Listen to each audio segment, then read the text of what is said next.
Ben, at the character selection screen of Street Fighter 4, what character are you going to pick, Ben? Well, that's what, like 20-something, 40 characters? There's got to be one character you go to, Ben. There has to be one. You see, that there would be. And in a fighting game, it'd be whoever catches my attention. Let's pretend, and I have to move this to Blaze Blue. Okay, fine. Let's do Blaze Blue. The first character I did in Blaze Blue was the main character's quote-unquote brother, Jin. Really scrawny-looking motherfucker.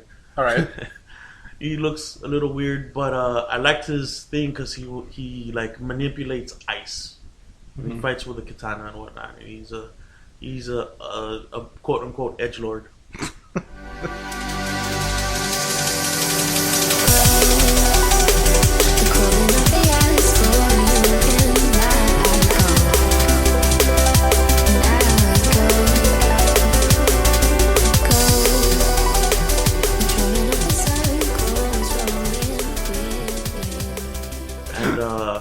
After a couple of updates, I ran into another character. I forgot his name, but if you guys play Blaze Blue, you know him as the Cannibal. The Mad Dog of Inaba, I think it was. And he is, for the best way that I can explain him, you get in there and you do major damage, and then you get out of there.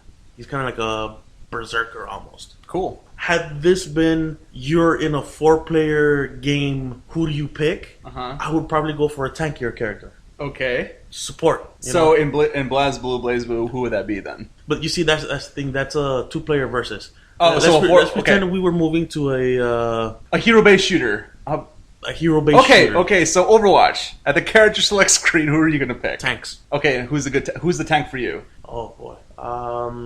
Roadhog's pretty damn fun. Okay, yeah. Roadhog's amazing, man. His design is kind of neat. I'm not gonna lie. Just how he plays. I call him the peekaboo. Because what you do is you hide in a corner and you wait for some unsuspecting Tracer, Reaper, some weak bitch to run by, and you throw that hook. The scouts. You throw the hook. You throw that hook, and when it lands, you see their helpless body fly towards you as you prepare your shotgun filled with scrap metal, and it blows them apart. Is this how you achieve orgasm? It's pretty damn close. All right, that's a good answer. Just wait for their face to be right at point blank, and just point unload. Blank range. You gotta headshot that shotgun. That's how you get the good damage. That's the way you should do it. All right, so hi. This is not Mother Base Radio. Whoa, it's not Mother Base Radio. It's gonna rain. It's a Oh, I wish it would rain. I wish. It's a different thing. This is a limited interview series, I guess, called Character Selection Screen. And basically, I'm just going to interview everyone involved with the stuff that we're doing, or even if somebody like from Mother Base that lives close to me, lives local to us, if they want to do this, then they can, I guess. We could probably drag Mike into this. Mikey, Danny, Val, she's appeared a couple of times in Mother Base. She's here all the fucking time. You drag Sammy. Yeah, Sam, I'll just basically strap him into a chair and I'll tell him you're not gonna fucking leave until you can show him pictures of Smite so that he like it keeps the package away. I can have Twitch running in the background. Yeah, there you go. But he won't be able to concentrate on anything. You gotta slap him a couple of times to get his attention. This is true. But forget about Sam. Fuck him for a little while. He can go fuck off. Wow, that's kind of graphic, isn't it? This is last I checked, this is a PG-13 rated podcast. Not anymore. Now it's an NC-17. We're big boys now. We are.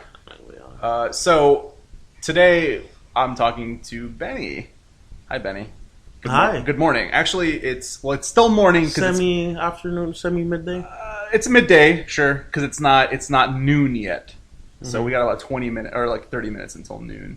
But I'm here with Benny Garza. I mean, technically, legally, we can say we're still in the morning. We are, yeah, absolutely. We made the morning podcast. We have a cup of Joe. You know what? Actually, if anything, me saying that it's still morning at 11 o'clock is just the excuse to drink coffee.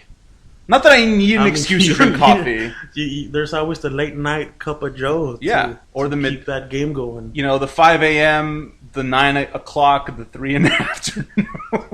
That was my dad. My dad, before 7 a.m., he was already 4 cups of coffee in. Oh, boy. Which is Well, everyone. That's a bit of the caffeine. That's a bit of it. The most I have daily is three cups. 2 in the morning and 1 in the evening, and that's it. I usually, for the longest time, I would keep coffee and energy drinks away from me, and I would keep them as a special weapon. So let's pretend let's pretend we're still in college. Okay. Let's pretend we have a 2-page essay that you forgot about, and we're reminded that has to be turned in by tomorrow morning. Okay. You know what? You bust out a black cup of coffee filled with ice. Or a Red Bull. You're just doing this to spite me now. No. That's what I would do. Okay. And I wouldn't drink coffee as an enjoyment item. I would chug it. It's a tool. Yeah, it was a tool for me. Like, you use it, you get that freaking hard fucking... I was about to say nicotine hit. A hard caffeine hit. Drug. You know what? You just run for a good while. Yeah, it's true. I mean, I've always enjoyed coffee. But it wasn't until college when I used it that way too. Like at that point, it wasn't about enjoyment. It was about, please help me get through the fucking day, please. Anyways, I'll drink coffee whenever. I don't give a shit when anyone tells me. The thing is, you can drink coffee whenever. Nope, not a lot of people will tell you shit. But if you drink alcohol like at before 5 p.m., then there's a problem. There's always a problem with quote that. Unquote. There was this one time I went to a Starbucks. This was like 3 in the afternoon. This is the one over here in Westlaco when I was going to this campus. And the lady, the barista, was like, "It's 3 p.m." And I'm like, yes. "Yeah, it's 3 p.m. And I need it." And she's like, "You're drinking coffee at 3 p.m., young man?" It's like, lady, I didn't tell her like that, but I was like, "You work in a coffee shop. You're not supposed to tell. You're supposed to encourage me to buy more coffee." Buy more coffee. Yeah, but that happened, and that was funny. But anyways, enough with the coffee. Even though I can drink coffee all day and every day for the rest of my life until I die. Ben. Today, I have you here. I dragged you away from the comfort of your home and your gunpla and all that good, sexy stuff that keeps you comforted at night. It lets the voices go away. Oh, no. No, yeah. Yeah, I dragged you away, basically, to kind of just talk to you about why you like gaming, how you got into it, kind of all the stuff that you like, you know, kind of all that stuff. And it's just meant as a profile. And... also, it could be fun to listen to this 5 years from now and say, wow, that was interesting. I like doing that with everything. Yeah. So the first question, I have a list of questions because I'm professional. Not really. Do you remember the first game you played? No. What's the earliest? I want to say it was Duck Hunt. On the NES? Yeah. Okay. I want to say that or Tetris. Duck Hunt on the NES in Monterrey in my grandmother's house. So you did a lot of gaming there when you were younger? No, not specifically. It's just the one that's the freshest in my mind. Okay. From the longest time back. Yeah, I mean, it wasn't my grandmother's NES. It was one of my cousin's NES, and they left it there because they would always visit your grandmother. My grandmother. Mm-hmm. And it was there. You just, sit down, play some motherfucking Duck Hunt. I don't remember, was Duck Hunt the double with Mario? With Super Mario Brothers? No. Or was it its own cartridge? Yeah. Wow, I thought say so. I feel like it was the double with another game, but I could be wrong. It could be that later on they packaged it that way, or possibly. I'm just not remembering too well. Did you? Ooh. Another one was the All-Stars cartridge. Oh boy, they had that. They had Duck Hunt and the All-Stars cartridge. That's probably the one I played then. That's all you fucking need. That's all you need. As a kid, that's all you needed. Yeah, with a light gun. Did you have a light gun? Well, I mean, technically, you can't play Duck Hunt without the light gun, right? Yeah, you pretty much need it. Yeah, cool. Yeah, I think a lot of people our age started with that at some point. But I'm already meeting people today that's like, my first real video game was Call of Duty Advanced Warfare. That's way too soon. I love noob shooting and stabbing in the back. Yeah. Or like some people will tell me my first game was like Counter-Strike. I was like, man, Counter-Strike is old, but you're young. Like you are young. And we're already getting into an era where kids have never played those games or know what it is, You want to know what's my nephew's first game? Baby Gus, right? Yeah. Okay, what's his first game? Well, I don't know. But the first game you played with him. The first game that he's been consistently playing on his own in my room. Mm-hmm. A new Super Mario Brothers for the Wii U. Wii U, yes. Yeah. That's what you have. But I mean, he's making steady progress on it, and he's like he knows what's happening. You don't touch the turtles. You stomp on the mushrooms. Yeah. Yeah. He's picking up on it. That's good. It's good stuff. He's retracing the steps of his uncle, in a way. Have you revisited Duck Hunt ever since? Oh God, no. No? I mean, I don't have the luxury of having a light gun or that game. Or that console? Yeah. Yeah. Didn't they? I was about to say didn't they re-release it? No, but what was it in the new Smash Brothers? They have the dog from the game, right? As a playable character? Duck Hunt. Yeah. His name is Duck Hunt. He's literally just called Duck Hunt. Yeah, that's hilarious. I guess what I can move on to was, what was your first console? What was the first console you had in your house that you remember that was yours, or you and your brothers? The PlayStation 1. The PlayStation 1, all right. So, oddly enough, before that, I remember heading to my local Blockbuster Holy with my shit. older brother. Oh my god. And we would rent the system. Do you remember that? You could rent a Nintendo 64. So I remember renting games, but never systems. So yeah, I guess that was the thing that they had. Mm-hmm. And we would rent the Nintendo 64 and just play N64 games. One that I remember a lot was Diddy Kong Racing. Okay. That was pretty fun. That was if you didn't have Mario Kart, you played Diddy Kong. Yeah. Yeah, so you would rent the N64, but your first console at home was a PS1. Do you remember what games you played, or like, is there one that stands out for you on the PS1 that you played a lot of? Oh boy, I remember playing the demos that came with it a whole hell of a lot. That's when they used to have demo discs. Now they don't do that anymore. And like the demo discs were actually long. Yeah, they had a lot. You remember Toomba? I think it was Toomba. That's a puzzler, right? No. Somewhat. It's like a little bit of a. It's like a match 3 game. I don't remember. I could be wrong. Now that I think about it. Is it like Puzzle Quest? No. No. Okay, I'm wrong about that one. It's very much. Is it like Zumba? That's no. That's kind of like a platformer. Okay. And you need to find like Resident Evil style puzzle pieces where like right. You gotta go back, you gotta backtrack, go find that thing. Now you can advance. Here's a new weapon. Cool. I don't remember anything about that game. That game was interesting. Another one, Einhinder. So, yeah. What? Now, Did obviously, you speak as another language. Yes. Okay. Obviously, as a child, I did not know what it was called, and I called it the game with the spaceship. Einhinder. Was it like a Galaga type of game or what? Almost. It was a 2D or it was a 3D side scroller. Okay. You're a spaceship and you shoot down enemy spaceships. Some spaceships have weapons, and once you blow up the ship, you pick up the weapon and you use it. Right. Mm-hmm. That game was around $80-something right now. Oh, okay. Like now. Right now. Okay. Is it that hard to find or what?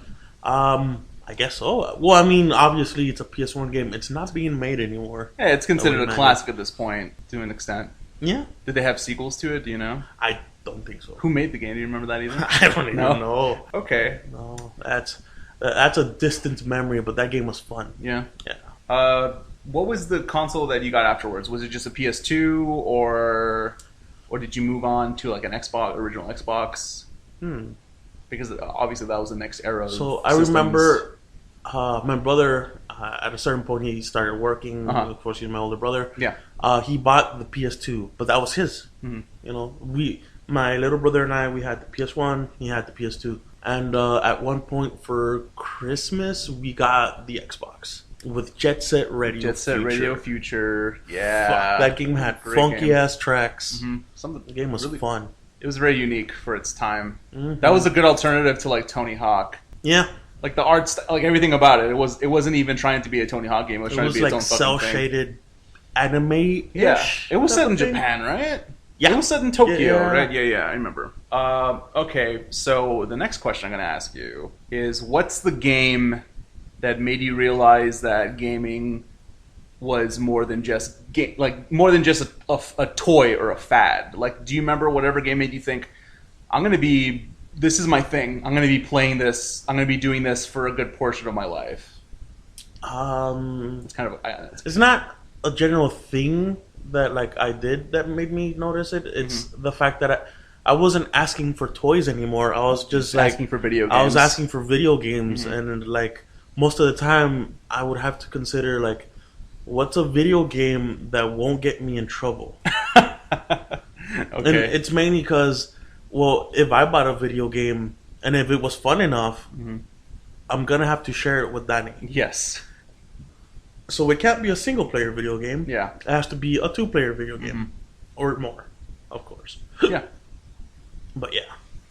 Cool. So So you guys played a lot of multiplayer based games. yeah, a lot of like again, Jet Set Radio Future. It has a single player story, But it does have a multiplayer mode. It does have a multiplayer. I remember that. For the PS1, we had Twisted Metal. Oh man! Also, good soundtrack. Good games too. Yeah. They were fun. Real fun. Dark storyline. Yeah, it's really dark. Yeah. Do you remember playing? Did you play the newest one that came out on PS3? Yes, I have it. That was a fuck storyline. Yeah. That was fucked. Like it was. I mean, it's a fucked up game. Mm-hmm. Yeah, that was. I like that one a lot too. But yeah, so you and Danny played a lot of multiplayer games because you kind of had to do it. Yeah. Yeah. So not a lot of single player stuff until a little later in your life. I would assume. Until the Game Boys. Yeah, because that was basically only one person could play on a Game Boy. Basically, and that's the thing that like confounded my parents was, can't you guys share? And then we'd stare at my mom or my dad and we're like, no. I can't. You don't understand. And that's the thing, they didn't understand the concept of, I guess since what they saw was Super Mario, where you play the game, you die, you took turns, you go back to stage one. Every time you turn it on, you're in stage one. Yeah, you know. Mm-hmm. We're talking about the real old Marios. No save files in this one, guys. And by the time we were on the Game Boy Color specifically, we had Pokemon. Yeah, Pokemon has one save file. They did back in the day. There weren't multiple save files. No, there's no such thing in all Pokemon games. I don't remember no this. Such thing as multiple save files. Wait, hold on. Even in the 3DS versions, even in 3DS, holy your cartridge fuck. is one save file. I don't remember. So that. You don't share that shit. That's your story. That's your character. Yeah. Those are your Pokemon. Danny's not touching my shit. Yeah. That's your bloodline right there. Mm-hmm. You can't lend it to people unless you're done with it. Yeah, and that was literally the thing. Yeah. Like, are you done with it? Okay, maybe we trade your good stuff to another game.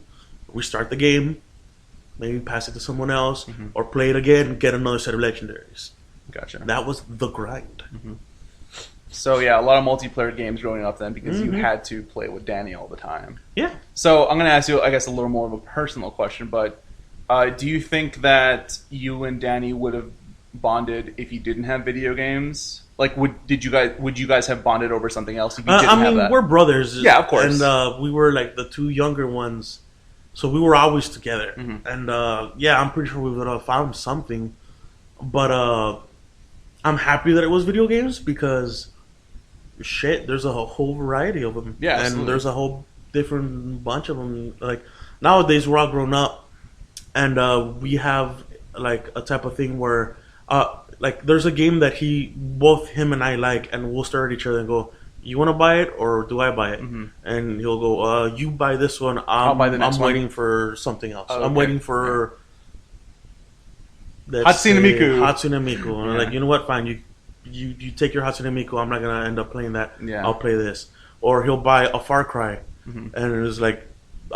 Since he bought it, he can play it first. I don't actually care. Yeah, and you play it eventually. Yeah, I'll get to it eventually. Yeah. There are different save files, so he could go somewhere else, and I could just start my save file. That's the joy of modern gaming, basically. Was there one specific game that you and him played that is like most memorable to you? That co-op or multiplayer, that really stands out of all the multiplayer games you played with him growing up? Boy. I remember playing Twisted Metal 3 on the PS1, and it was just us two. Yeah, just like no computers. Yeah, and the biggest map possible. 1v1. Yeah, it was like Battlefield back in the day. That's what we did for a good while. And I mean, oddly enough, back then there weren't a whole lot of co-op games. Where like, yeah, there weren't actually. There were more co-op. There was like, let's say Contra, but Contra was dog shit, fucking difficult. Yeah, it's a hard game. Shit. And at that time, like, I didn't know the Konami code. So guess what? Yeah. You have 3 lives. Oh, I'm sorry, you died at the beginning of stage 2. Go back to the beginning. Way back. Yeah. Back in the day, there were couch games, but most of them were deathmatch. Yeah. Like after GoldenEye, like a lot of games just started doing that because it was popular. That was the thing. Yeah, that was the thing. And the N64 had 4 ports. The PlayStation 1 Had two. Had two. Yeah, but it made an expansion where you just where you can get connected. 4. Yeah. Yeah, because games like Twisted Metal had 4-player multiplayer, and then there was a couple other games like that too. Mm-hmm. Cool. All right, so I guess what's the genre that I know this answer probably, but like, what's the genre that influences you most today as an adult? Like, what do you really take to more than anything else? I would have to say, personally for myself, it would be like high fantasy role playing games. Mm-hmm. But growing up, it would definitely be fighting games because that's where we found our bonding ground. Like me and Danny would just fight each other for hours on end, and that's how we know of what you could call at one point was a niche game as a Guilty Gear on the Xbox. And that was a game that he bought. Mm-hmm. I looked at it and was like, was that the first time you got into like fighting games then with Guilty Gear? Oh no! I mean, there was Gundam Battle Assault 2 on the PS1, both of them. Very niche games. Gundam Battle Assault, yeah, you could say that. And that's I guess technically that's how I started my mecha or mech. Your obsession. And there's also Armored Core. Yeah, boy, was Armored Core amazing. Also, it had a versus mode, and that thing was amazing. I forgot that Armored Core had versus. Yeah. Now it's online. And not just that, it was like you make your robot. Yeah. Now you set your new toy in the battleground and let's fight the little brother. Right. Okay. Yeah, it was good stuff. So, yeah, that was going to be my answer. Like that, I knew in my head it was either going to be high fantasy or fighters because that's what you participate a lot in like today. You and Capello and even you still with Danny, right? You don't play probably as often with him as you used to, but you still do it on occasion. Not as often, but yeah. Yeah, you still do it on occasion. Cool. Okay, so the next question is probably this is a bit of a curveball. What's a genre or game you wish you could have gotten into when you were younger, or that you would like that you would think, oh, I want to get into this, but it takes a lot of time to like get into it now? You know what I mean? Racers. Okay, yeah. My older brother, he is obsessed with racers, but not just any racer. He likes the simulation. The simulation. The hardcore. Gran Turismo. Yeah. Set the tread on your tires. Yep. Balance the weight on your car. Play 600 lap races. Fuck with your engine to where you can get it exactly how you want it. That's what my brother does. And to an extent, I picked up on that. Mm-hmm. And that's why I'm so obsessed with Armored Core, because Armored Core does that. It's very custom heavy. Yeah. There's a specific Armored Core where you get weights and you could set them on different parts of your mech, so that when you're just doing your normal thruster, there isn't a kickback. Your character will actually start to tilt in a specific manner. Okay. So let's pretend you want them left heavy, so that when you feel like someone's gonna start doing shit, you just press your thruster and you'll start slowly hovering to the side. Yeah. And you're already strafing. Very cool. Those specific things. You had mentioned, like, you said that the newest Armored Core is like that, right? Like, it's just the newest Armored Core had customization crazy. Pretty crazy stuff, yeah. Cool. You could mess with the engine, your thrusters. You could fuck with the output of the thrusters and shit. It was amazing. All right, cool. So, racing games, yeah. I mean, personally, I've always liked racing games, but not to that extent. And I don't think I've ever... In my entire lifetime, I've probably only purchased like one or two, like in full. I've always rented them or tried them or borrowed them from a friend. I'm gonna say that's about the same for me. Yeah, because I feel like it's too much an investment for me to get into a racer. Now, it should be noted, like the Mario Kart, of course, that's fun. Oh yeah, that's what casually I'm talking about is like Gran Turismo, Forza, Need for Speed, where you can literally put in hundreds of hours. Yeah, I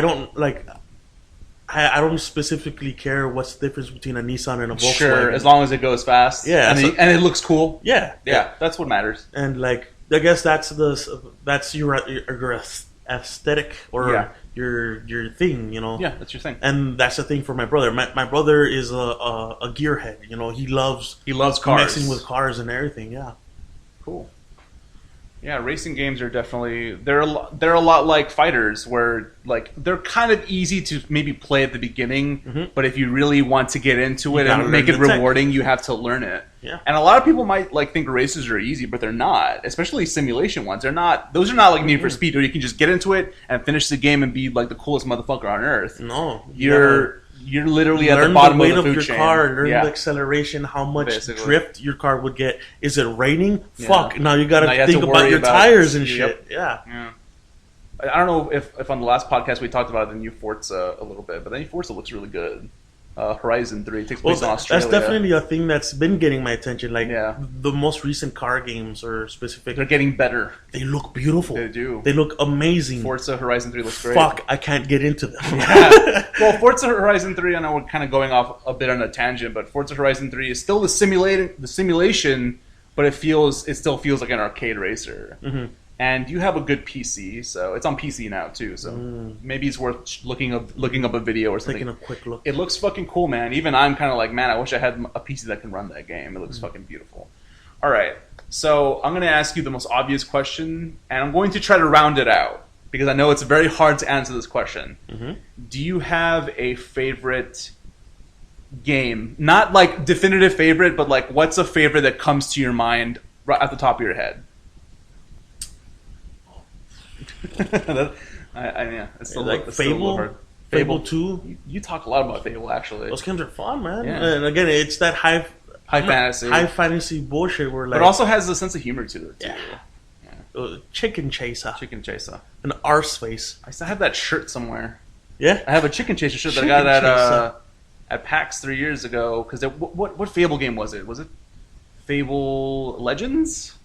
probably. It was that free to play one that never came out. Oh, the one that they were developing before I think Lionhead it was shut Legends. down. Yeah. Cool. So Fable. All right. If you're looking for a good like a beat 'em up game and it's up to 4 players, Dragon's Crown. Dragon's Crown. That game is animated. You are the evangelist for that game. No. You're thinking of Dragon's Dogma. Dragon's Oh, Crown. the one that came out on Vita, right? Yeah. Originally came out on Vita. Dragon's Crown is I think this was a thing. Like every frame was hand drawn.